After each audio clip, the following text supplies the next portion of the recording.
ನಾವು ಗಳಿಸಿದ ಪುಣ್ಯ ಪಾಪಕ್ಕನುಗುಣವಾಗಿ ಪುನರ್ಜನ್ಮ ಚಕ್ರದೊಳಗೆ ಮತ್ತೆ ಮುಳುಗಬೇಕು. ಅದೇ ರೀತಿ ಪಾಪ ಮಾಡಿದವನು ನರಕನೂ ಪರ್ಮನೆಂಟ್ ಅಲ್ಲ. ಅವನು ಯಾರಿಗೋ ಬಹಳ ತೊಂದರೆ ಕೊಟ್ಟಿದ್ದ 15 ದಿನ ನರಕ ಅನುಭವಿಸಿ ಆಮೇಲೆ ಮತ್ತೆ ಒಂದು ಪುನರ್ಜನ್ಮ ಚಕ್ರದೊಳಗೆ ಬೀಳ್ತಾರಂತೆ. ಇವತ್ತು ಧರ್ಮಸ್ಥಳ ಗ್ರಾಮೀಣಾಭಿವೃದ್ಧಿ ಸಂಸ್ಥೆ ಸಮಾಜವನ್ನು ಮೇಲೆತ್ತುವ ಕೆಲಸ ಮಾಡ್ತಾ ಇದೆ. ಸಮಾಜದ ಎಲ್ಲರನ್ನು ಮೇಲೆತ್ತುವ ಕೆಲಸ ಮಾಡ್ತಾ ಇದೆ. ಅವರು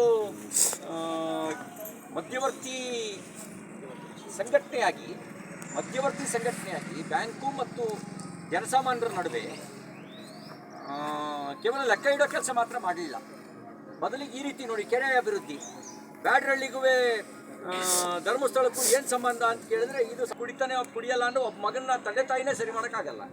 ಅದು ಇವರು ಸಾವಿರಾರು ಜನರನ್ನ ಮದ್ಯವ್ಯಸನದಿಂದ ಮುಕ್ತ ಮಾಡುವಂಥ ಕೆಲಸವನ್ನು ಮಾಡಿದ್ದಾರೆ. ಬದುಕು ದಾರಿಯಲ್ಲಿ ಸರಿಯಾಗಿ ನಡೆದವ್ರು ಯಾರೂ ಕೆಟ್ಟಿಲ್ಲ. ಆದರೆ ಸಾಲ ತಗೊಂಡು ಸೀರೆ ತಗೊಂಡ್ರೆ, ಸಾಲ ತಗೊಂಡು ಮದುವೆ ಮಾಡಿದ್ರೆ ಅದು ಬಂಡವಾಳ ಆಗಲ್ಲ. ಸಾಲ ತಗೊಂಡು ದುಡಿಯೋ ಮೇಲೆ ಬಂಡವಾಳ ಮಾಡ್ಕೊಂಡು ದುಡಿದವರೆಲ್ಲರೂ ಚೆನ್ನಾಗಿದ್ದಾರೆ. ಈಗ ಒಂದು ಯಾರೋ ದೂರದೃಷ್ಟಿಯವರಾಗಿ ಧರ್ಮಸ್ಥಳ ಗ್ರಾಮೀಣಾಭಿವೃದ್ಧಿ ಸಂಸ್ಥೆ ಕೊಡುವ ಸಲಹೆಯನ್ನು ಸಕಾರಾತ್ಮಕವಾಗಿ ಸ್ವೀಕಾರ ಮಾಡಿ ನಮ್ಮ ಬದುಕಿನಲ್ಲಿ ಅಳವಡಿಸ್ಕೊಂಡ್ರೆ ನಮ್ಮ ಬದುಕು ಬದಲಾಗುತ್ತೆ ಅನ್ನುವ ಮಾತನ್ನು ಈ ಸಂದರ್ಭದಲ್ಲಿ ಹೇಳ್ತಾ, ಗ್ರಾಮೀಣಾಭಿವೃದ್ಧಿ ಸಂಸ್ಥೆಗೆ ಬ್ಯಾಡ್ರಳ್ಳಿ ಗ್ರಾಮ ಮತ್ತು ಚಿಕ್ಕಮಗಳೂರು ವಿಧಾನಸಭಾ ಕ್ಷೇತ್ರದ ಪರವಾಗಿ ತಮಗೆ ನಾನು ಅಭಿನಂದನೆಯ ಜೊತೆಗೆ ಕೃತಜ್ಞತೆಗಳನ್ನು ಸಲ್ಲಿಸ್ತೀನಿ. ಈ ರೀತಿ ಒಳ್ಳೆಯ ಕೆಲಸ ನೀವು ಮಾಡೋದ್ರ ಜೊತೆಗೆ ಒಳ್ಳೆಯ ಕೆಲಸದ ಪ್ರೇರಣೆಯನ್ನು ಕೂಡ ಕೊಡ್ತಾ ಇದ್ದೀರಿ.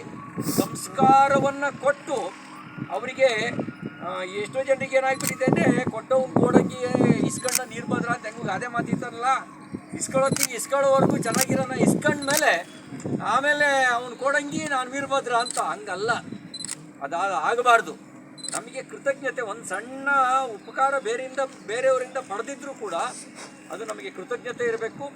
ಮತ್ತು ಒಂದು ಮನಸ್ಸಿನಲ್ಲಿ ಇಟ್ಕೊಂಡಿರಬೇಕು, ಯಾರ ಋಣವನ್ನು ನಾವು ವಿನಾಕಾರಣ ತಲೆ ಮೇಲೆ ಹೊತ್ಕೋಬಾರ್ದು, ಋಣಮುಕ್ತರಾಗಬೇಕು. ಹಾಗಾಗಿ ಕೊಡಬೇಕಾದ್ರೆ ಇಸ್ಕೊಳ್ಬೇಕಾದ್ರೆ ಚಂದ, ವಾಪಸ್ ಕೇಳಿದಾಗ ಏನ್ರಿ ಗೆಳ್ತೀರಿ ಅಂತ ಅನ್ನೋವಂಥ ದಾಷ್ಟ್ಯ ಇರಬಾರ್ದು. ನಮ್ಮ ಕೊಟ್ಟಿದ್ದು ಸದುಪಯೋಗ ಪಡಿಸ್ಕೊಂಡು ಬದುಕು ಬದಲಾಯಿಸ್ಕೊಳ್ಳೋಣ ಅಂತಕ್ಕಂಥ ಮಾತನ್ನು ಹೇಳ್ತಾ, ಇದನ್ನು ಚೆನ್ನಾಗಿ ತಿಪ್ಪೆಗುಂಡಿ ಅಲ್ಲ ಇದು.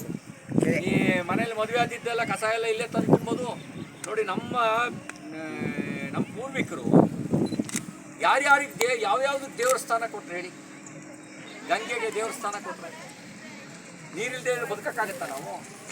ಗಾಳಿಗೆ ದೇವಸ್ಥಾನ ಕೊಟ್ಟರು, ಗಾಳಿ ಇಲ್ಲದೆ ಒಂದು ಕ್ಷಣನೂ ನಾವು ಬದುಕೋಕ್ಕಾಗಲ್ಲ. ಭೂಮಿ ತಾಯಿಗೆ ದೇವಸ್ಥಾನ ಕೊಟ್ಟರು.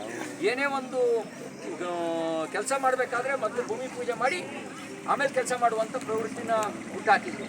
ಸೂರ್ಯನಿಗೂ ನಮಸ್ಕಾರ ಮಾಡ್ತೀವಿ, ಆಕಾಶಕ್ಕೂ ನಮಸ್ಕಾರ ಮಾಡ್ತೀವಿ. ಇದೆಲ್ಲ ಬಂದಿದ್ದೇನು ಅಂದರೆ, ಇವಿಲ್ಲದೆ ನೀನು ಬದುಕಿಲ್ಲ, ಇವುಗಳನ್ನು ಕೃತಜ್ಞತೆಯಿಂದ ಸ್ಮರಿಸು ಅಂತ ಹೇಳಿದ್ದು.